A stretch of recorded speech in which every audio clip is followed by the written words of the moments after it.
আজ আপনাদের সাথে শেয়ার করব ফ্রুট কাস্টার্ডের রেসিপি। কোনো রকম ডিম ও ক্রিম ছাড়া এই কাস্টার্ডটি তৈরি করে দেখাবো। আর এটা মাত্র 5 মিনিটেই যে কেউ অনায়াসে তৈরি করে ফেলতে পারবেন। তো প্রথমেই একটি প্যানে 2 গ্লাস পরিমাণ লিকুইড দুধ দিয়ে দিচ্ছি। তারপর 1 টেবিল চামচ গুঁড়ো দুধ ও 1/4 কাপ চিনি অ্যাড করে দিলাম। এই তো দুধে বলক চলে এসেছে।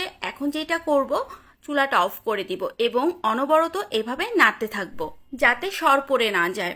তারপর যখন দুধটা হালকা ঠান্ডা হবে তখন কাস্টার্ড পাউডার দিতে হবে। এখানে আমি 3 টেবিল চামচ কাস্টার্ড পাউডার নিচ্ছি। আপনারা যে কোনো ব্র্যান্ডের কাস্টার্ড পাউডার ব্যবহার করতে পারেন। এখন কাস্টার্ড পাউডারের উপর 3 টেবিল চামচ দুধ দিয়ে দিচ্ছি।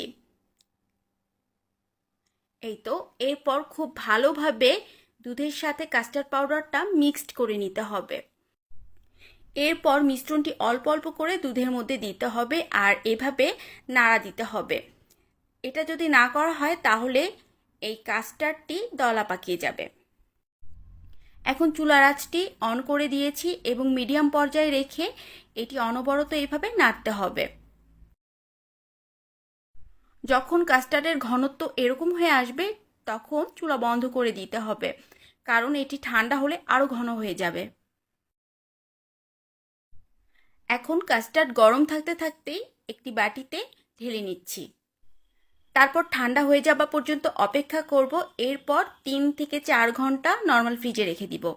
আর ফ্রিজ থেকে নামানোর আগে যেই ফলগুলো দিয়ে কাস্টার্ড পরিবেশন করব সেই ফলগুলোও রেডি করে রাখতে হবে।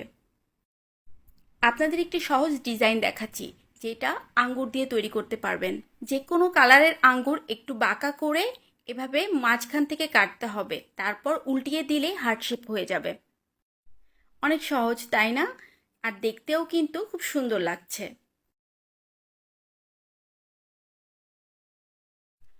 এখন কাস্টার্ডে দেওয়ার জন্য এখানে আমি ডালিম, 2 কালারের আঙ্গুর ও 2 কালারের আপেল কেটে নিয়েছি। এখন এক এক করে সবগুলো ফ্রুটস অ্যাড করে দিব। আপনারা এখানে কলা, চেরি, স্ট্রবেরি এগুলোও অ্যাড করতে পারেন। এগুলো দিলেও খেতে খুব ভালো লাগে। এখন সবগুলো ফ্রুটস কাস্টার্ডের সাথে মিলিয়ে নিব। আর এটি যখন পরিবেশন করবেন অবশ্যই ঠান্ডা ঠান্ডা পরিবেশন করবেন, দেখবেন একদম প্রাণ জুড়িয়ে যাবে।